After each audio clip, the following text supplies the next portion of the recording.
Bagi kebanyakan orang, ini adalah sebuah mobil mewah, biar gimana pun. Tapi buat Mercedes-Benz, ini cuma sebuah mobil murah.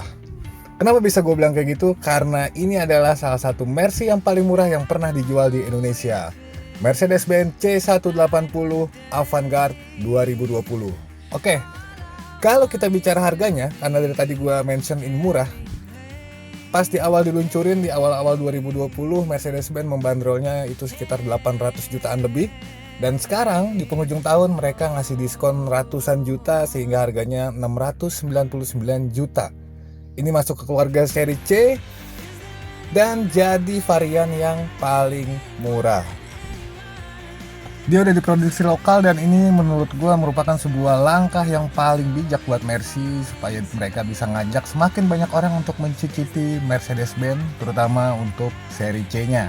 Tapi pertanyaan terbesarnya adalah apakah dengan bandrolnya yang murah ini sensasi Mercy-nya dan sensasi C-Class-nya bisa berkurang? Nah, itu yang bakal kita cari tahu.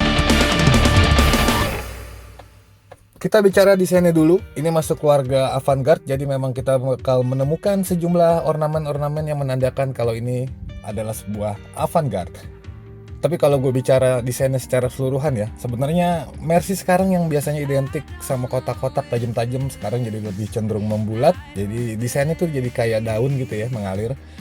Dibilang suka, mungkin gue kurang suka karena memang kurang sporty. Ini alirannya aliran elegan. Sementara gue lebih doyan atau lebih demen dengan mobil-mobil yang memang beraura sporty. Tapi bukan berarti nggak enak dilihat. Misalnya grillnya ini udah khas banget ya, ada logo Mercy-nya gede kayak gitu. Dan gue suka sama desain lampunya. Ini udah full LED walaupun belum proyektor, tapi ada 8 ya, ada 8 kotak kayak gitu yang buat lampu jauh dan juga lampu dekat, termasuk buat DRL-nya segala macam, semua terintegrasi di bagian situ. Ini cantik banget, berkelas dan sangat kelihatan mewah.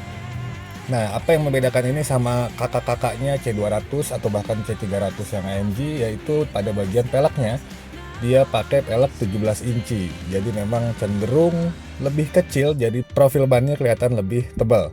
Ada list chrome juga di bagian bawah dan juga mengitari jendelanya. Kemudian di bagian belakang juga ada list chrome dan di bagian bumpernya pun ada. Ini ada kayak aksen bolongan knalpot, tapi sebenarnya ini palsu karena tidak bolong.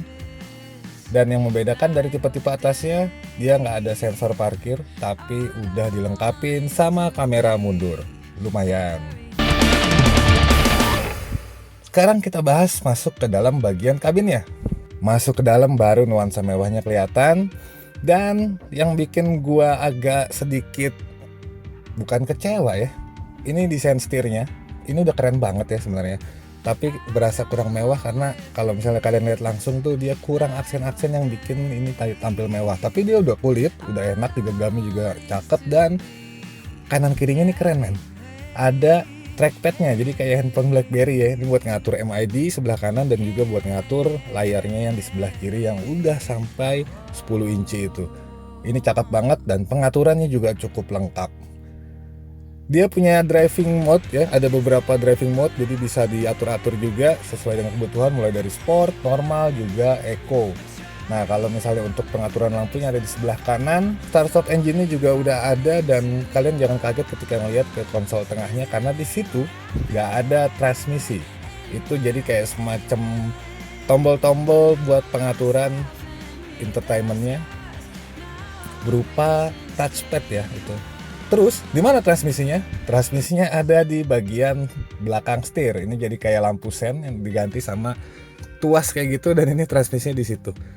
Unik ya. Kalau kita bicara soal desainnya ya, itu menurut gue ya memang kelihatan mewah lah kalau dari depan. Terutama di bagian konsol tengah ini gue suka banget. Untuk pengaturan joknya sendiri, ini ada 2 ya. Ada yang manual, jadi buat maju mundurnya itu masih manual. Sementara buat rebah dan juga naik turunnya itu udah pakai elektrik. Rasanya duduknya juga enak. Ini khas banget dari seri C ya.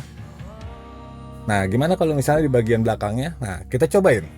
Dan ternyata duduk di belakang Mercy C-Class itu sebenarnya, khususnya mungkin yang ini ya, yang C180, gue nggak ngerasa istimewa banget ya. Cenderung biasa aja. Tapi memang dia punya ruang kaki yang lumayan. Walaupun ini gue kurang suka karena di bagian tengahnya ada gardan karena dia penggerak belakang, jadi cukup menonjol kayak kayak tanggul kayak gitu ya. Udah gitu joknya kayak kurang panjang, nggak menopang kaki gue dengan sempurna. Kemudian soal mesin ya, ini juga agak sedikit berbeda dengan kakak-kakaknya. Dia tetap sama kapasitasnya 1500 cc, tapi yang membedakan adalah nggak pakai teknologi EQ Boost. Jadi EQ Boost tuh kayak semacam motor listrik yang fungsinya buat menambah suplemen tenaga tambahan. Mesin ini punya tenaga cuma 150 horsepower. Itu sebenarnya nggak cuma sih, dan torsinya 250 Nm. Untuk sebuah sedan sekompak ini menurut gue ini udah jauh lebih dari cukup ya, apalagi kalau kita makainya tuh di perkotaan kayak Jakarta ini yang cenderung macet ya, kecuali lo tiap hari lewat Cipali kali baru bisa menikmati sensasi tenaga buas dari Mercedes-Benz. Tapi untuk penggunaan harian ini sama sekali nggak ada kurang-kurangnya, malah justru enak banget. Dan kalau misalnya lu juga pengen lebih agresif, pengen lebih kecicilan, silahkan gunain mode sportnya itu. Perpindahan giginya dari 9G Tronic nih ya, transmisinya itu juga enak banget, rapat banget, jadi hampir nggak kerasa ada perpindahan. Responnya juga cukup bagus. Ya setidaknya gue sama sekali nggak ada komplainan soal performa mesinnya, ini enak banget.